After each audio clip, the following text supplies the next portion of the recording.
Welcome to Savage Minds. I'm your host, Julian Vigo. Today's guest is Stephen Bezruchka, who is faculty in the School of Public Health at the University of Washington in Seattle. He worked as an emergency physician for 30 years and also set up a teaching hospital in a remote district in Nepal where he supervised the training of Nepali doctors.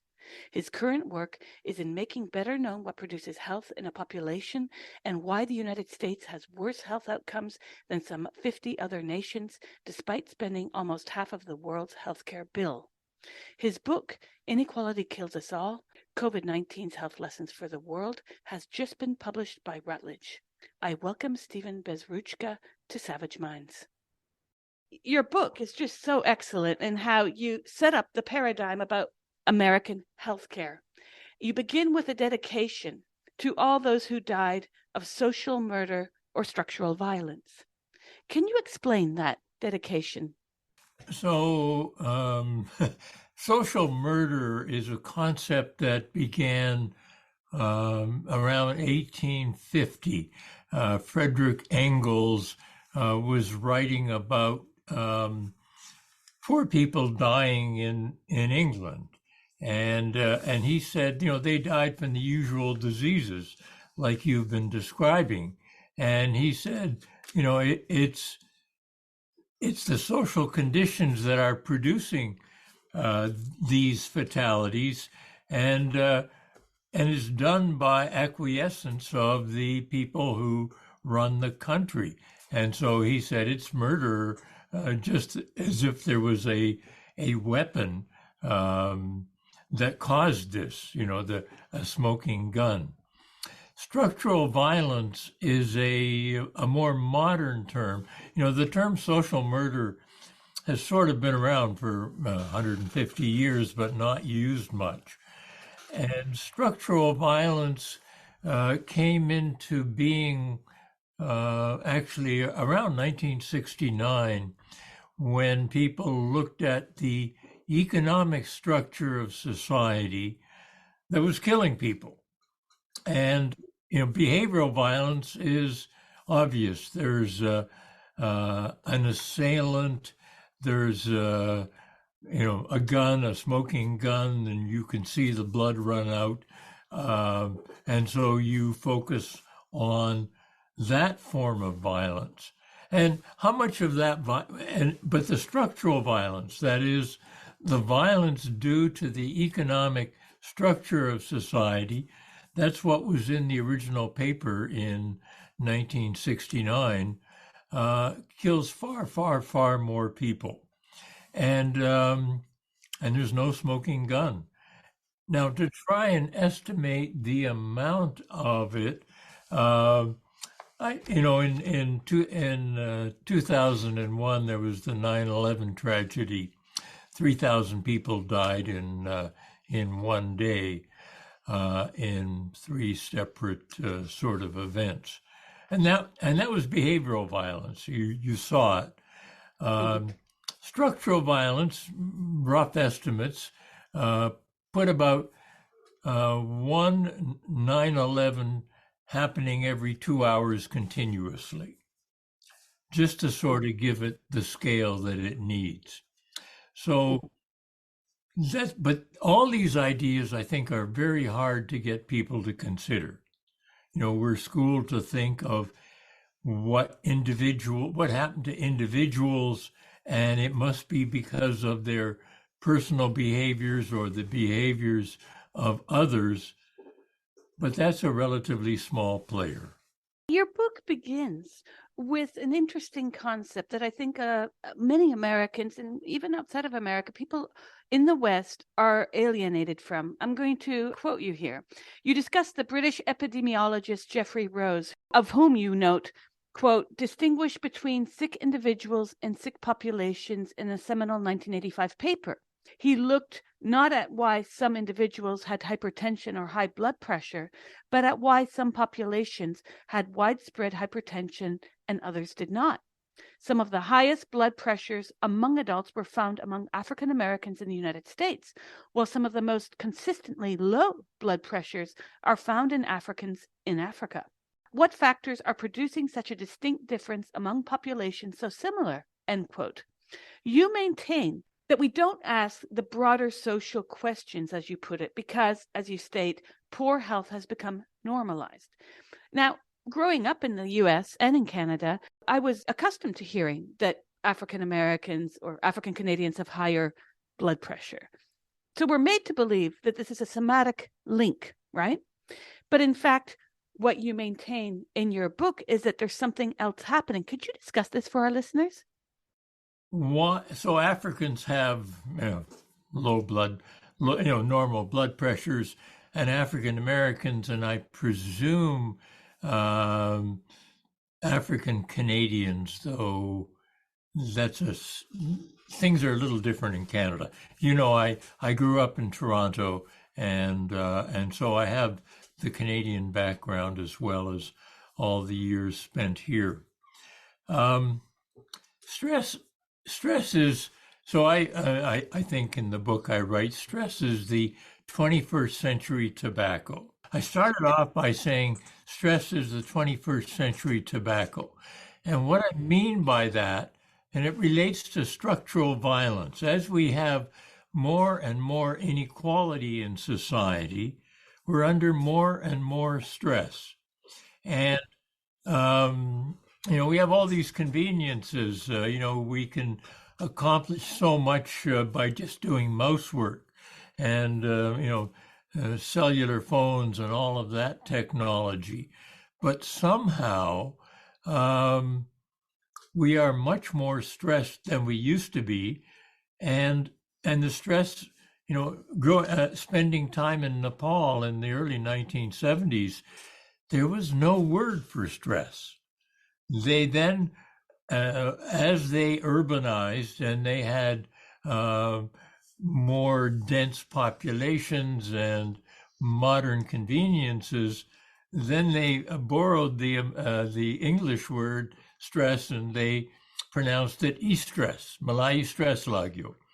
And so why wasn't stress a part of Nepali rural life in the 1960s and 70s?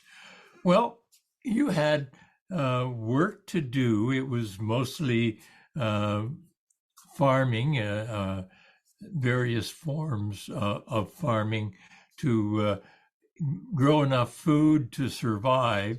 You had an extended family. They all lived together in a very tiny room.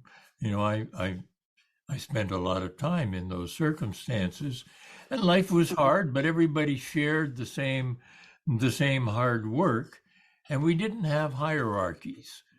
But once a hierarchy arose, then somebody could say, I'm your king or master or lord, and I want you to do things for me, and if you don't do them, you're going to be punished. Well, punished in the American sense is you're not going to have much money. You're going to be poor. And the concept of poverty, this was kind of interesting. I don't go into this in the book, but it was essentially absent in Nepal. People didn't talk about being poor, though from a Western lifestyle, they had nothing, but they didn't know what they didn't have. They didn't appreciate, when I traveled there, if I had a camera that represented more wealth than they would ever see in their lifetime. I took pictures. On the other hand, I tried to keep it out of sight. So once people began to see what others had that they didn't, then they felt poor. And that's stressful to feel that you don't have what others have. So the 21st century tobacco. Well, in the United States, about 15% of people smoke, and now they're mostly poor. Back when I was a lot younger, everybody sort of smoked, but the rich and the middle class have sort of forsaken that habit, and so why do the poor smoke? Well, you'd think they wouldn't because it costs money, but It's a stress reliever. What's another stress reliever? Well, we have over 100,000 opioid overdose deaths a year now in the United States.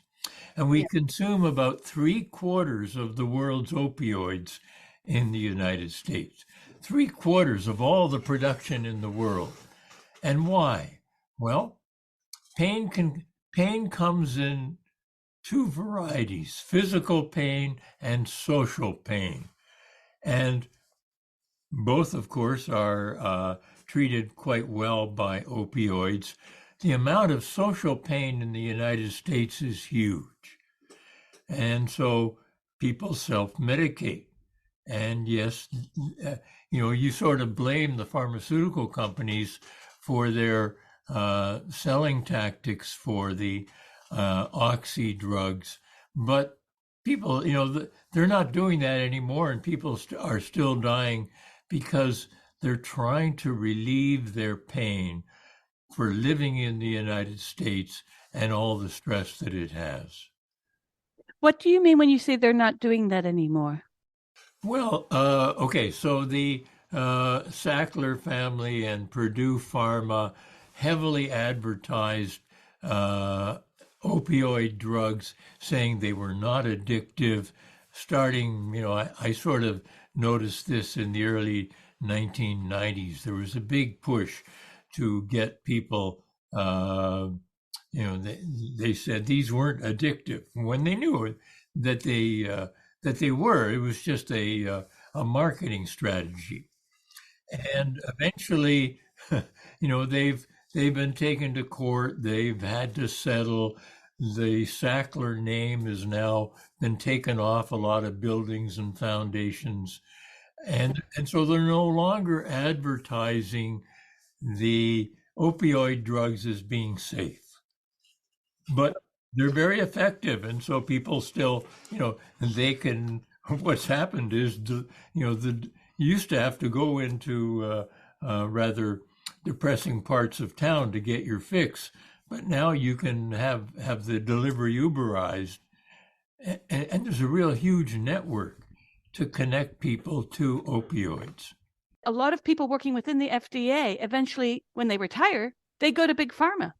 And so they're being nice to their future employers.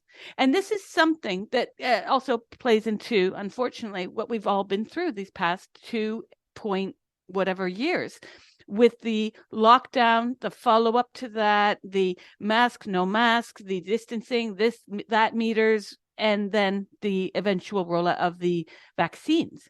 Now, could you talk about why you saw COVID-19 as that moment to launch your book's thesis, in a sense? Because obviously you could have written this book 100 years ago. Well, you're not 100, but just the inequality of wealth and medicine in the United States doesn't seem to bode well. You say in your book that the U.S. is funding an enormous amount of what is the world spending on healthcare. It is a global giant in spending. And yet we have the worst health outcomes, I believe you state, compared to 50 other nations. We're like below them. Yes. So, the title of the book is Inequality Kills Us All. That's the main point. And then COVID-19's health lessons for the world.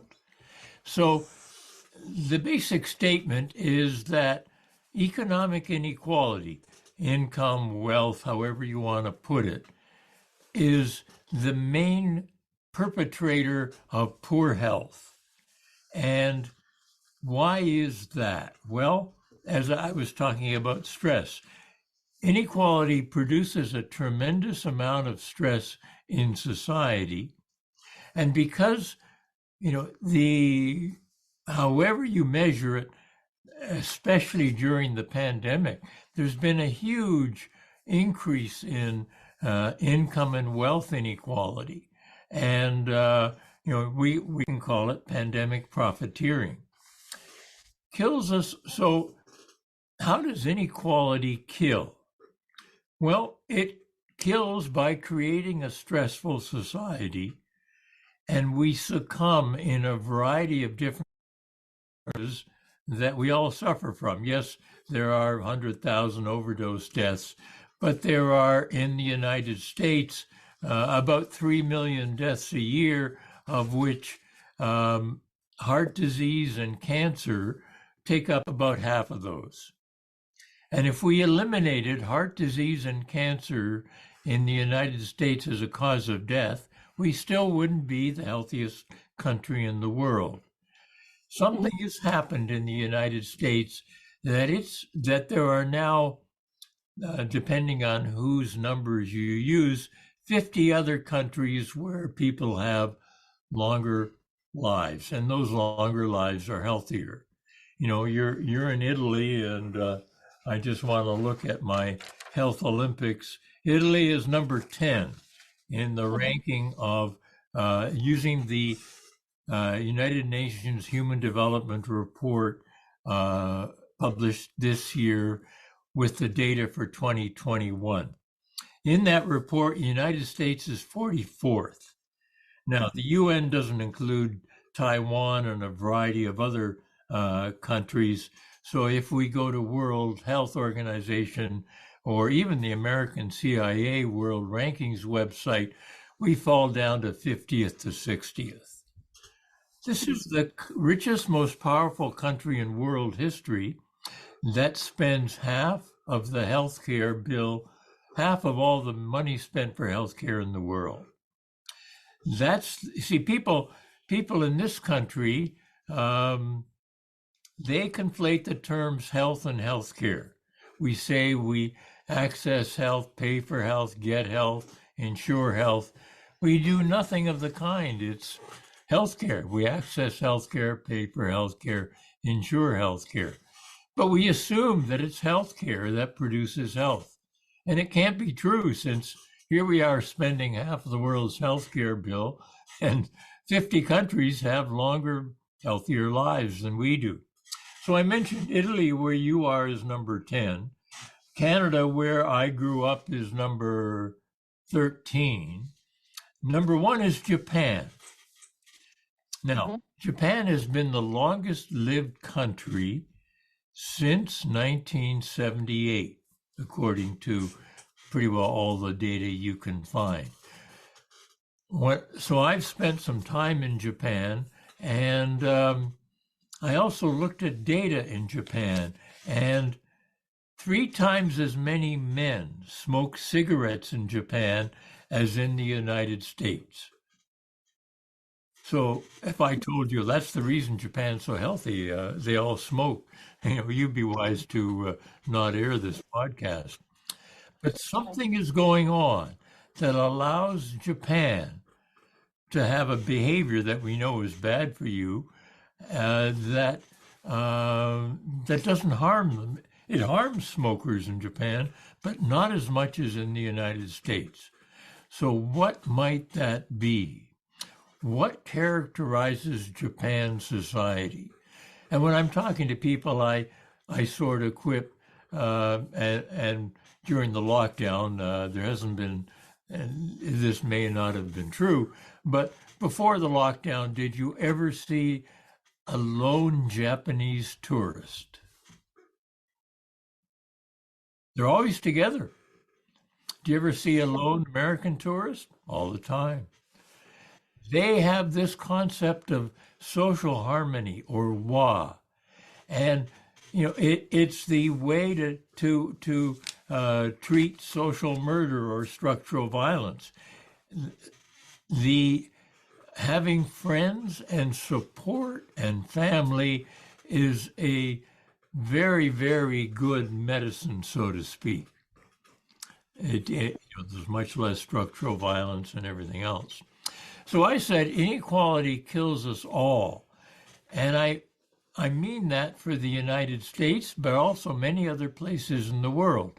That is, take the oldest old person at any one time, never in the United States, usually in Japan. well, Japan's the healthiest country in the world, at least in terms of lifespan. If inequality wasn't killing Americans, every now and then you would hope that one of them would be the oldest old person around. Never happens. So all of these arguments are kind of difficult to make because they sort of fly in the face of what we think of produces health. Diet and exercise and not smoking, the usual behavioral things. Yes, they're important, but not as important as the hierarchical structure of society that creates all the stress that does us in. So that's one point in the book. Inequality kills. The other point in the book is early life lasts a lifetime. That is, for you and I, are the conditions from I use the term as we go from the erection to the resurrection. It's the first 1,000 days after conception when roughly half of our health as adults is programmed. So healthier societies do something in the early part of life. And what do? Well, let's take some examples. There are only 2 countries in the world that don't give a working woman who's pregnant paid time off after she has her baby. One is, of course, the United States, and the other is Papua New Guinea, half of a big island north of Australia. Only 2 countries in the world with populations of 1 million or more who don't give paid maternity leave as a national policy. Engel's work on the history of the family, private property in the state, where he notes the issues directly related. I mean, that book is probably the most important feminist treatise out there because he talks about the role of women and the fact that who was asked to lock down? Well, in air quotes, everyone. In reality, the real people who got saddled with having to do homeschooling, having to somehow break this time-space continuum, figure out how to do your full-time job, long distance, through a computer, take care of kids, feed, clean. How are you supposed to do this?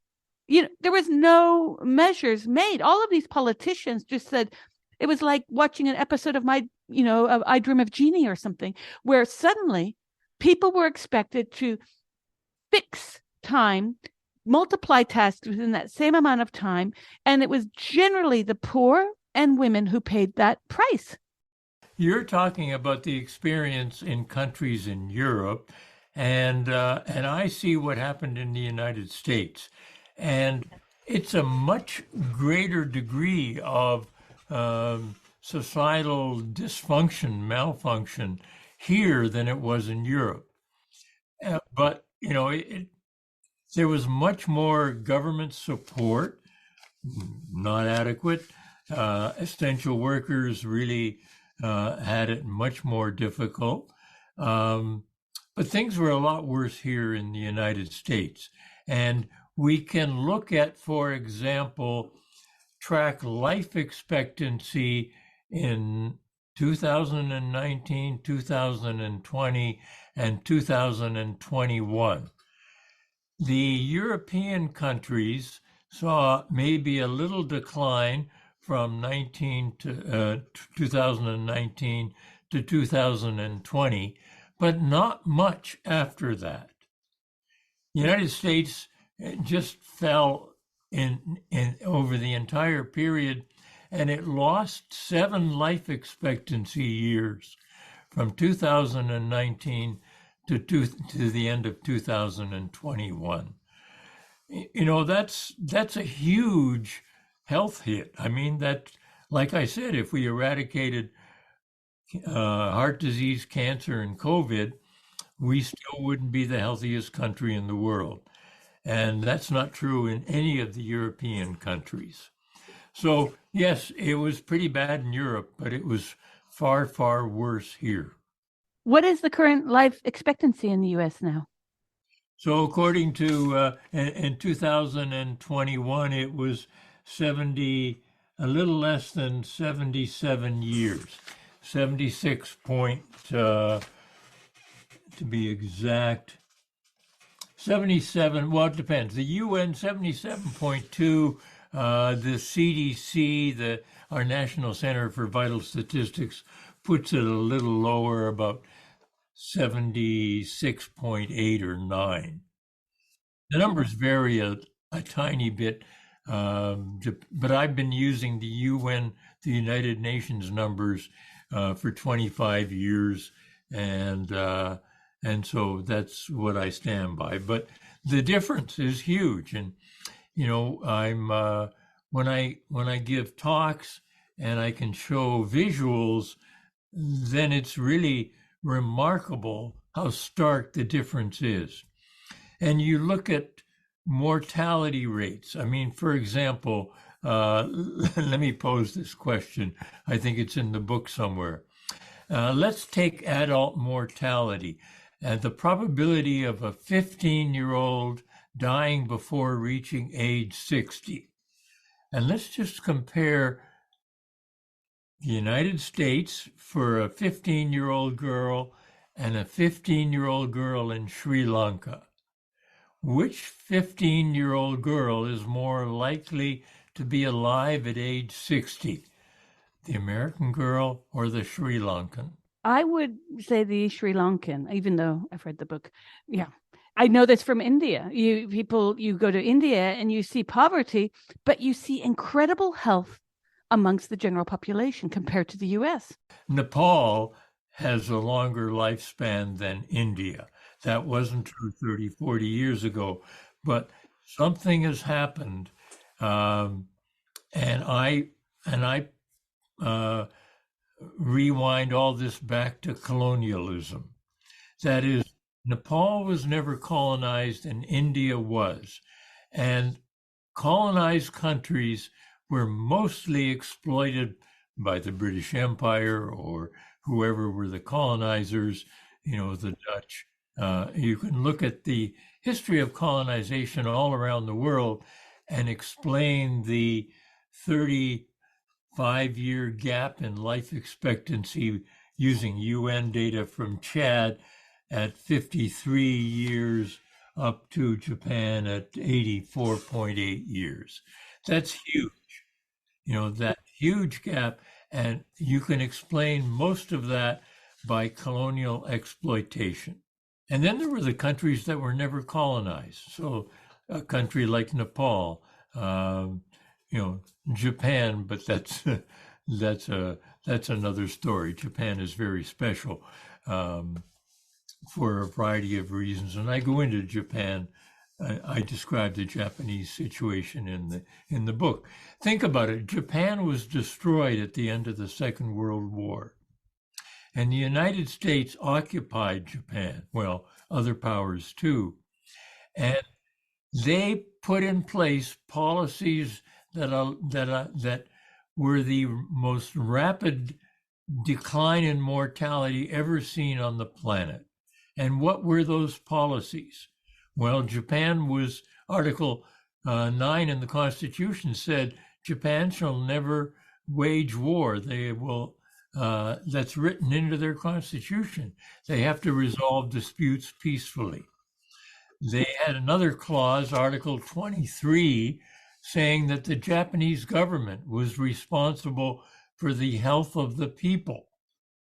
And they had another clause on, well, quite a few clauses that basically Japan was a very hierarchical society, and they collapsed the hierarchy and changed the political structure of society so that by 1978 its life expectancy was the longest in the world, and it continues in that position today. So colonial histories are very important. In colonized countries, you had in the Caribbean, in India especially as well, you had a sugar trade, and that directly affected the diets of these countries. So in places like Morocco and India, you have very high rates of diabetes. And this can be traced back to the fact that you had colonization of these countries. India far earlier, around the 1790s, you had a push by the British to import sugar following a need to end slavery in the region. Now, the relationship, I agree with you, is there. But when I was saying about the general health of India compared to the United States, obviously you go outside of any train station in India and you'll see the Dalits living not even in covered plastic spaces or tin space. No, they'll just be living on the sidewalk. You will find feces on the footpaths. And these are very destitute situations. But I was thinking of the overall population. India is a huge country. And for a country without socialized medicine per se, you find a lot of people, when they have an ailment, they are able to go to a public hospital, and there's a certain practice, and I know this from my own family members, who will give pro bono medical advice and help. So the Ayurvedic practices there have been very proactive in solving what in American dentistry is called preventative dentistry, right? So the paradox is, you come to Italy, most Italians don't use dental floss, okay? This is like, what? And Americans have this paradox about our health system. We have better dental hygiene than we do physical hygiene, because we have this notion in dentistry. My father was a periodontist. So this idea of preventative dentistry was already implanted in the US by the 60s and 70s, but we don't have that same proactive measure within our social thinking about our bodies. So I'm wondering if you could give an example for our listeners about how you saw medicine being better orchestrated in other countries where you've worked, as opposed to the US, where the general go-to might be a physician writing up a prescription instead of advocating something more proactive. So that brings up the issue of social medicine. If what I've been saying about inequality killing us and early life lasting a lifetime, what does medical care do? I worked clinically as a doctor, as an emergency doctor for 30 years. I set up a remote district hospital in Nepal as a teaching hospital for Nepali doctors and supervised them. I've worked in Canada practicing medicine as well. So I have a variety of experiences, and it was through those that I came to see, no matter how configured, how little medical care does. And, the United States being a prime example, spending so much and not having much of a long life. That said, social medicine it's a term that's, well, it goes back to Jeffrey Rose, whom you mentioned. What creates a sick population as opposed to a sick individual? And if we take Jeffrey Rose's book, and the quote is in the book as well. Let me just dig it up, because the last paragraph of Jeffrey Rose's book, The Strategy of Preventive Medicine, is he ends his book, The Strategy of Preventive Medicine, with this paragraph: the primary determinants of disease are mainly economic and social, and therefore its remedies must also be economic and social. Medicine and politics cannot and should not be kept apart. I can't think of a more powerful paragraph that speaks to the need for politics to create the social circumstances so people can be healthy. And yes, diet is important, but I fall back on the idea that, again, I learned a lot from Japan, and I had, Okinawa used to be the healthiest prefecture in Japan. And I read that the diet in Okinawa was pork fat and noodles. Well, I went to Okinawa. I always go to the places that I need to learn from. And I went to the markets, and it was full of slabs of pork fat.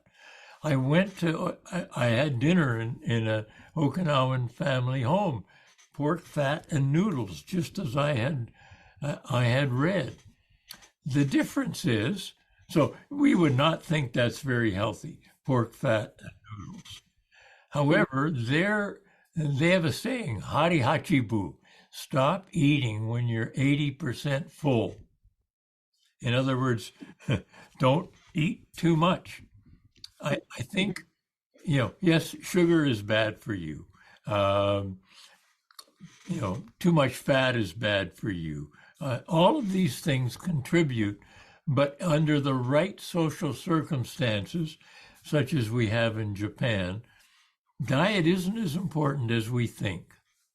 I mean, I was a vegan for years. I had to go and look at all of the things that I believed. I exercise. Well, I still exercise.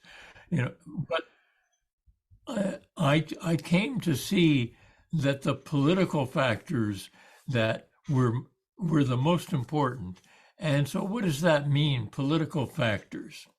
Well, if inequality is bad for you, we need to create a society with less income and wealth inequality. If early life is important, we need to put in place the policies that support early life. Like I mentioned, paid leave, free childcare. And so you spent some time in Quebec. In Quebec, childcare used to be $5 a day. Now it's $8 a day. Now it's a bit of a sliding scale, but the Quebec government has put in place very good policies for supporting early life, and other provinces in Canada do the same. I live in Seattle, and if we and the 49th parallel, the border between Canada, well, Washington and British Columbia, is a huge health divide. That is, if you draw a map of, there's a map in the book of U.S. county life expectancy. If we extended that in the western part to British Columbia, the life expectancy there is much higher. So something happens, in different countries.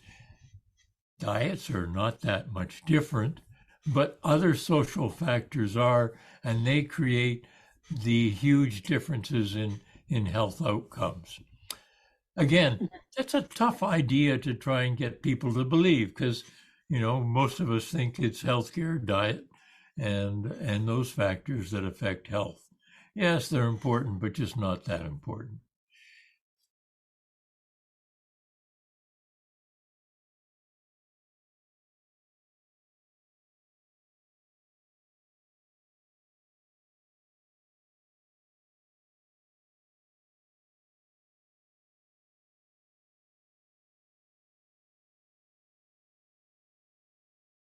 Can you go into a notion that you set up in your book in the 7th chapter, which you referred to earlier about stress? You talk about the Harvard physiologist Walter Cannon, who portrayed the fight or flight response. Stress is something that we know is related to the industrial era, that now in the post-industrial era, people are working more than ever. Wasn't that the myth in the 1990s that the internet would liberate us from working so many hours? From my own personal experience, I work more, not fewer hours. And I don't think I'm an anomaly in this. Can you discuss that relationship, that balance of life that we are losing between personal off time and the fact that many of us, and I mean the professional class as well, and I would argue that we have to also make adjustments for what we call the working class today, because the working class is no longer the Pittsburgh steel worker. The working class today are often many educated people working from their sofas, even during lockdown, who are unable to take breaks because the productivity required of them means that they are enslaved to those laptops. Yes. We, in the digital universe, all of our activity is being monitored. So, surveillance capitalism is, that Shoshana Zuboff coined the term. We are being followed everywhere, and our devices are doing that. And, you are supposed to be, well, productivity, that is the amount of material you produce per worker, has been rising steadily since, for the last 100 years. Wages used to keep in tandem with productivity until somewhere in the early 1970s, when productivity kept on rising and wages plateaued. So this created, and this was true especially in the United States, but elsewhere increasingly now. So what did we do?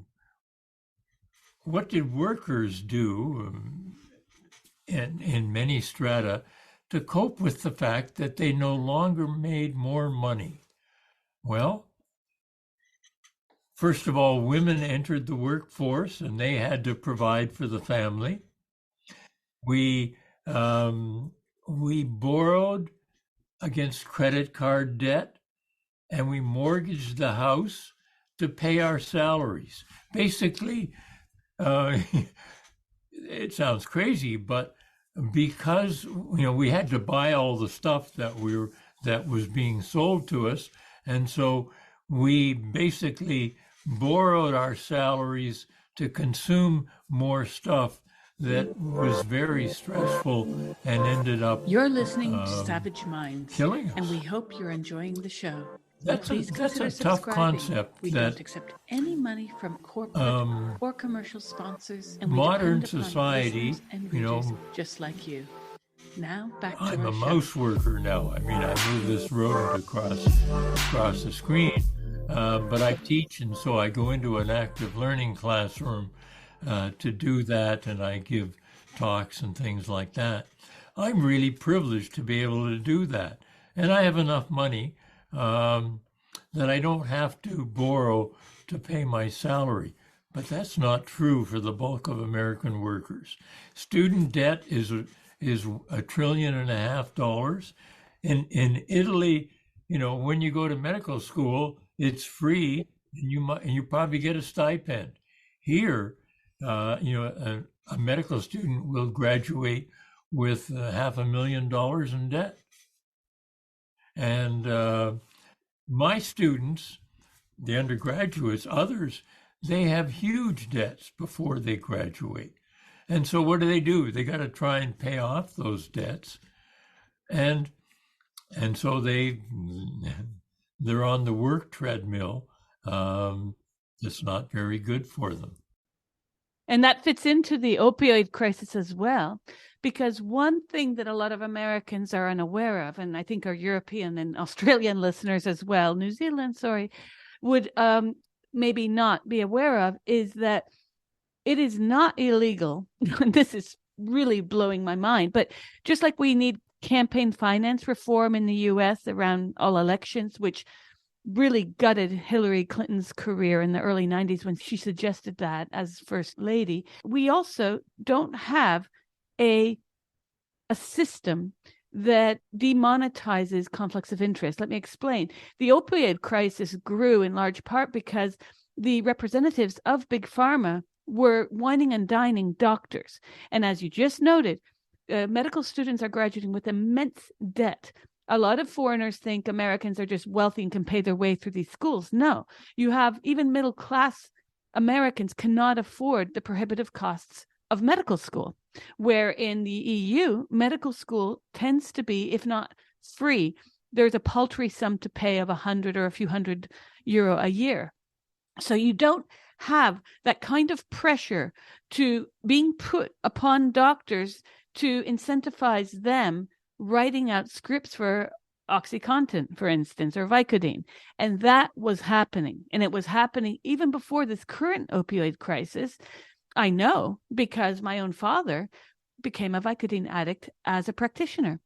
And I saw this as a child. My errands as a child would be to go to the pharmacy and pick up prescriptions of Vicodin. I just remember this, and from the age of 9.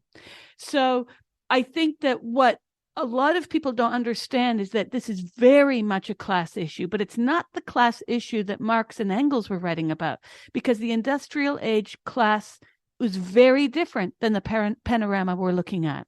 Like you, I taught at NYU in the 1990s throughout and the early noughts. And I had more and more students as we went towards 2000, more and more students coming to me to write letters of recommendation for, I kid you not, unpaid internships.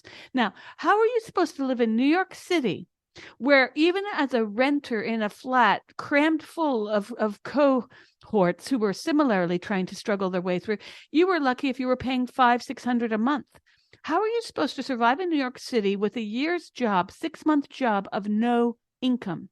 And this is something facing what used to be called the professional class, but I would argue that these are working class folks as well, because the difference between class in the 19th century tended to be how far deep you were in the mine pit. Today, it's not at all that. It's not the rosy-faced banker with the black arm protector so they don't ink up their beautiful white sleeve. What's my experience? Here I am at the University of Washington in Seattle. There are, it's hard to count, but at maybe 500 homeless students attending the University of Washington. The libraries are now open 24 hours a day because, they live in their cars, they live in tents, by the University Bridge. And it's not there right now, but there was always a couple of tents where students stayed and then went to classes. And there are other places as well. So think about it. A few hundred, maybe 500 homeless students at, one of the top universities in various rankings, certainly in the United States and around the world. And students live in their cars under the I-5 bridge. That's another place. So it's this is a travesty. And Seattle has a huge homeless population. I'm going down to LA to visit a daughter and son-in-law tomorrow, and there's a huge population down there. The numbers of unhoused in this country are 1 million or more. And for the richest, most powerful country in world history, this is an absolute travesty. So, yes. So how do medical students cope in this country? Well, they take out these huge loans and then they choose high-paying specialties. We have a very strong specialist focus in this country, and the hardest residency training program to get into is dermatology. Why would that be? Well, dermatologists keep bankers' hours. People pay cash. They do, Botox injections and a few things like that. What studies show? So I said, if you look at all of medical care, it's hard to make a case that it does something for improving health. If we dissect medical care into primary medical care, what family doctors do, GPs in the UK, pediatricians, there's a strong benefit that can be shown that a focus on primary care does improve health. A specialist focus does not. So why would specialists why would their efforts be compromised producing health? Well, as you said, they would write prescriptions for opioids. They would do expensive procedures. They would, if people want to become, a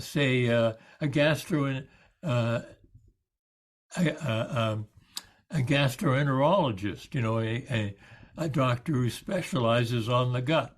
Why is that? Well, we preach that everybody should have a colonoscopy every few years in this country, and they cost $5,000 to $10,000 a pop. It's like you had a a $5,000 or $10,000 bill in your colon, and the gastroenterologist has to put his scope out there and fish it out, and spend it on whatever vacation she has coming to her.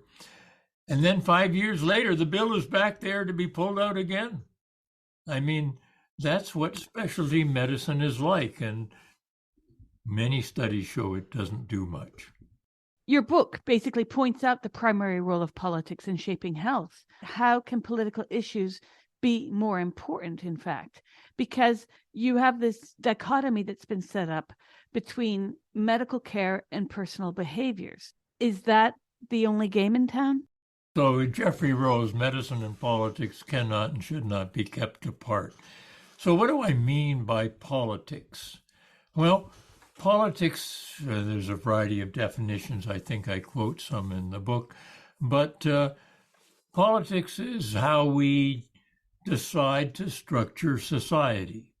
Now, earlier you mentioned neoliberalism. Somewhere in the mid-1970s, we decided that we should adopt policies of neoliberalism. And what does that mean? We should use the so-called free market to justify a variety of services, and we should decrease taxes on the rich and government spending.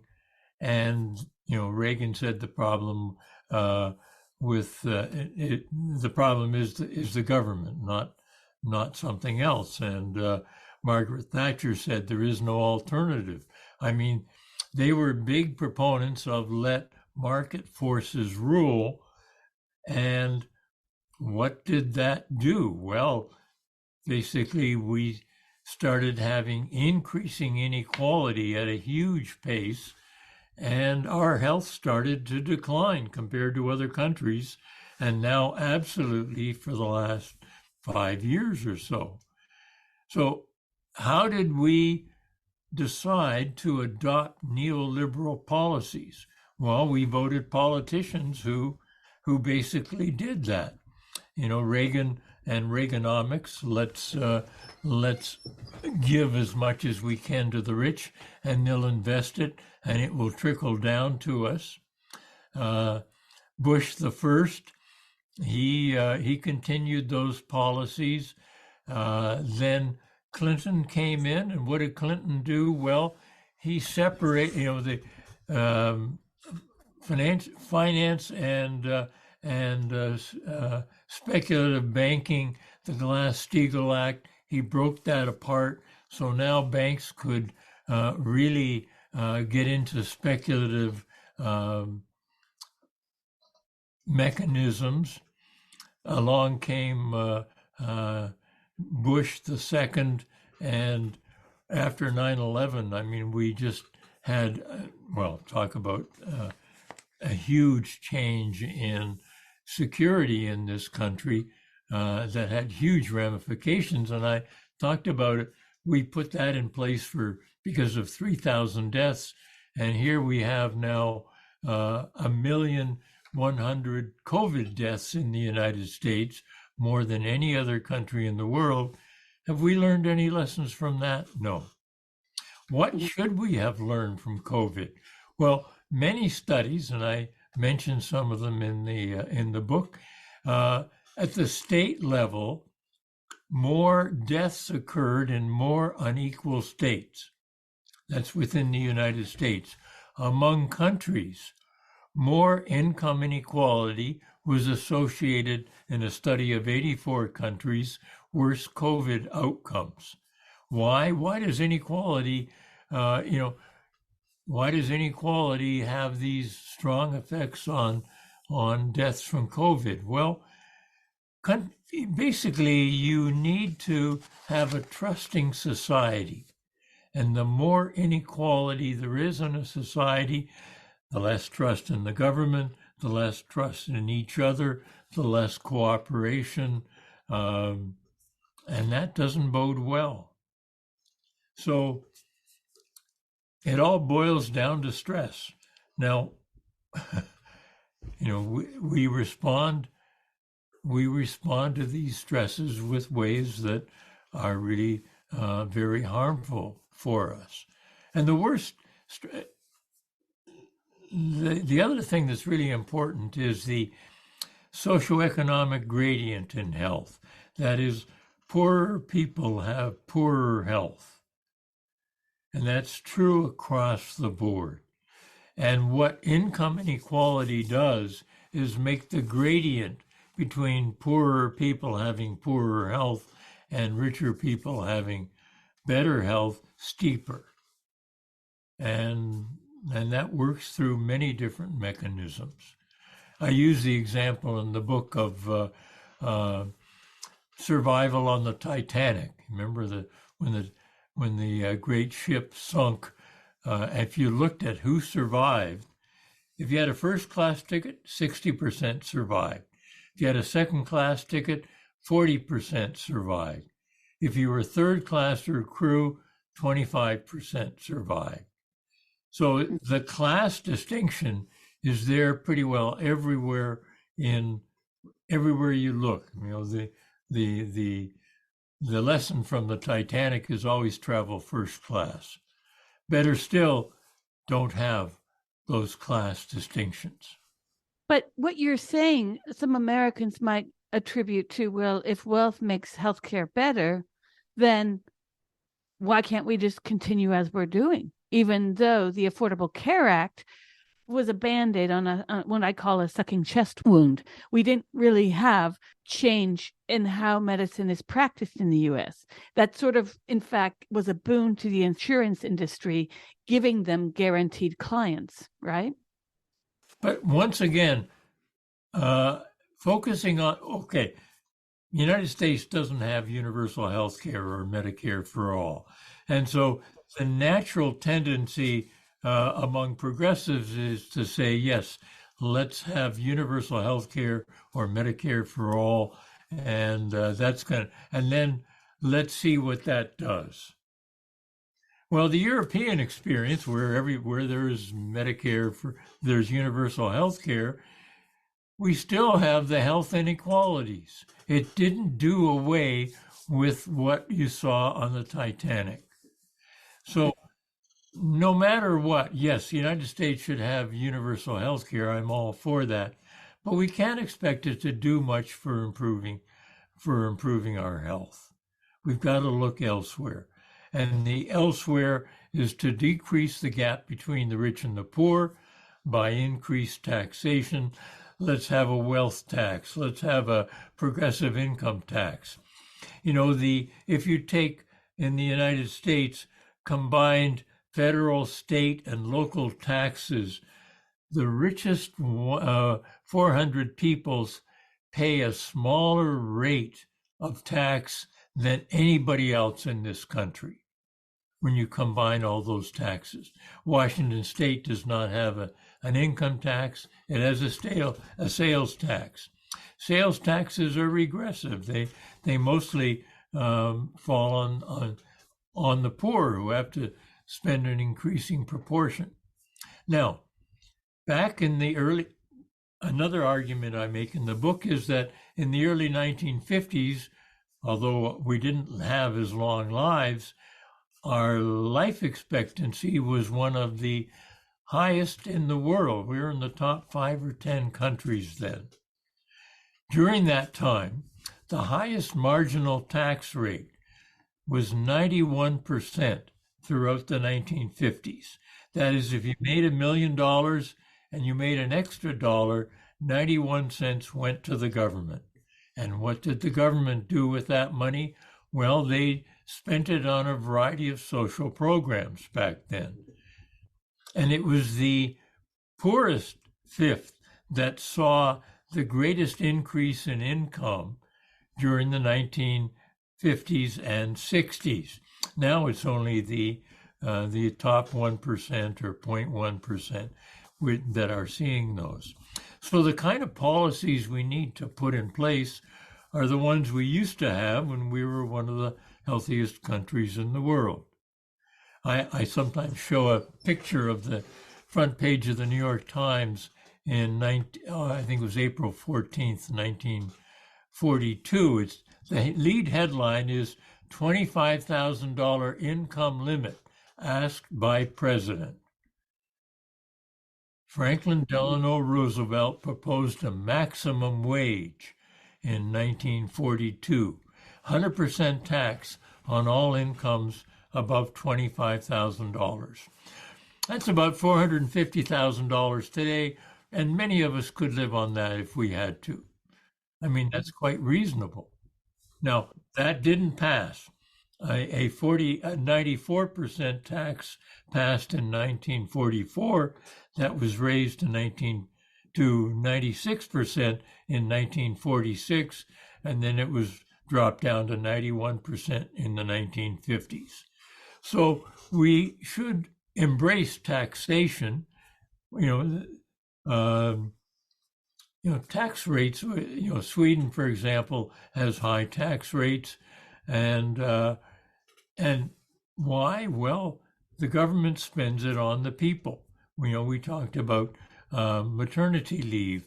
In Sweden, you have to take 444 days of paid maternity paternity leave at your full pay, and if the father has to take 13 weeks.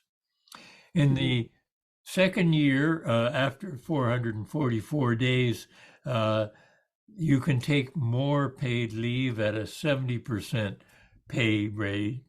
And then in your child's third year, you can put your child in a Swedish government-run daycare center that's free.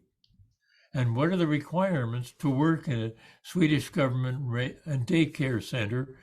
You have to have an advanced degree in play. Because what's daycare about? It's all about socializing the kid, and you want experts for that. Here in the United States, people who work in daycare work for a minimum wage, if that. So those are the kind of political choices that we have to make in the United States, and I would venture similar ones throughout the rest of the world. Decrease inequality and spend it on early life. Sweden spends more government money on the first year of life than in any subsequent year. And I have figures for other European countries as well. Where does the United States spend its money? Well, in special ed, remedial education in later years. That's the wrong time to get much effective policies for health. So it really is, those are really political choices, but Americans don't see it that way. They are stuck not recognizing the political nature of health production. I'm going to jump to your afterword of the book. You write, today we live in a surrealistic world. People who have already had COVID-19 get reinfected, as do those who have had the vaccine and then been boosted. This pandemic is not behaving as would be expected from studies of other viral contagions. And then you write, why is there such controversy? Is it different from that regarding the sun rather than the Earth as the center of the solar system?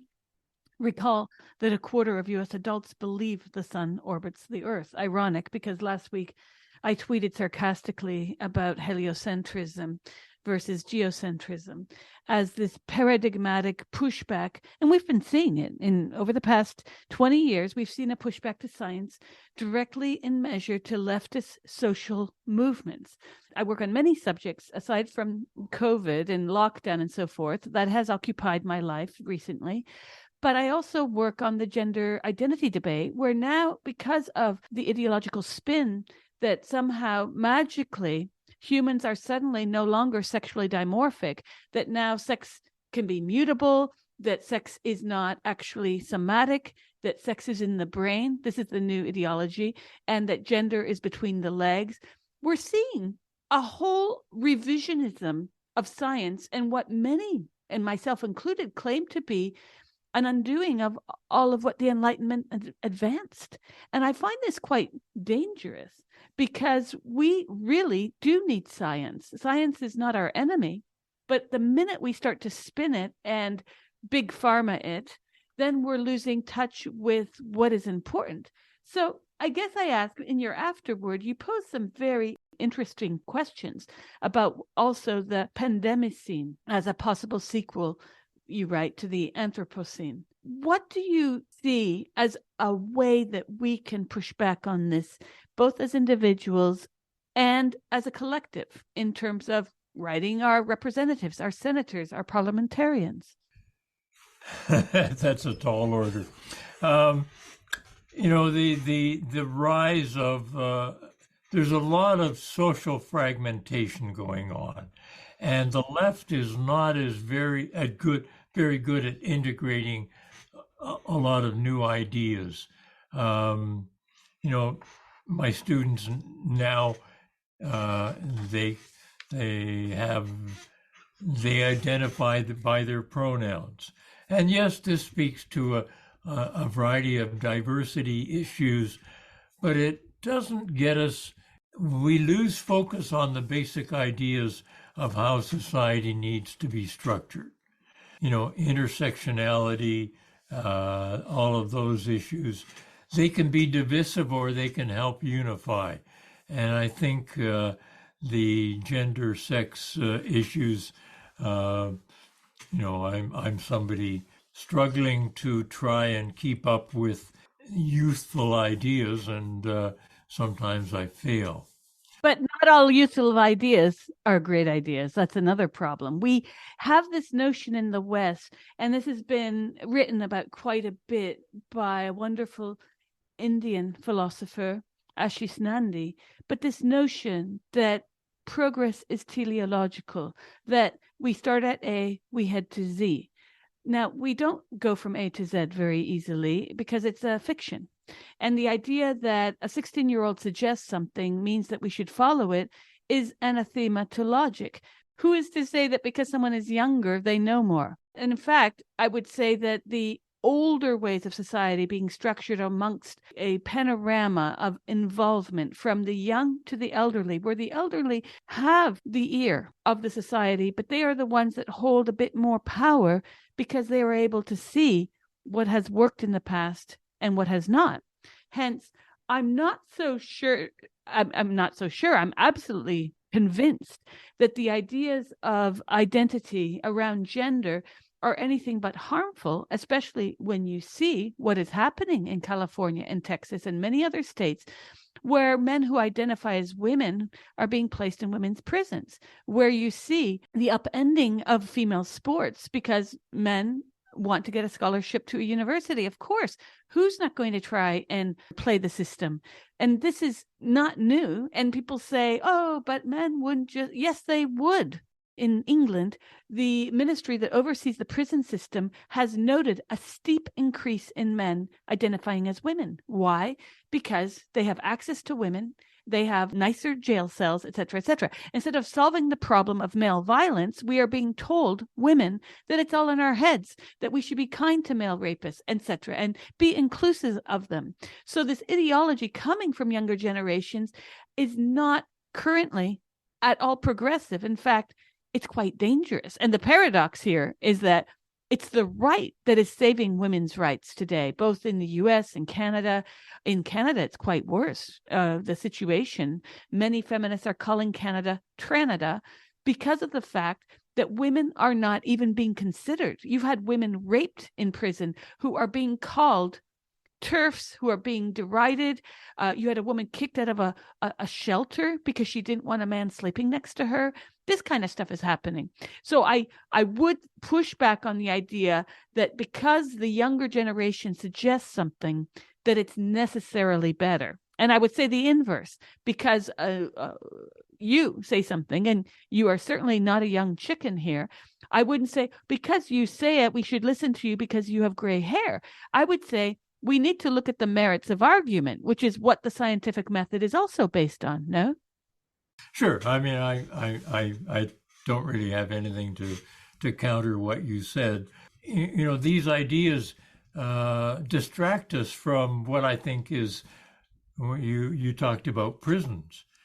So United States has the highest incarceration rate of any country in the world.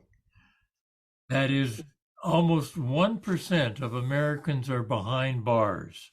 If you're African American man age 20 to 30, that's about 10% of them are behind bars. So we house roughly a quarter of the world's prisoners. We're only 5% of the world's population. There's something wrong there. And so, in the Declaration of Independence, we're entitled to life, liberty, and the pursuit of happiness. Let's not get into the pursuit, but we're entitled to life, but it's not a long life. 50 countries, people have longer lives. Liberty is totally an illusion with 1 in 100 Americans behind bars.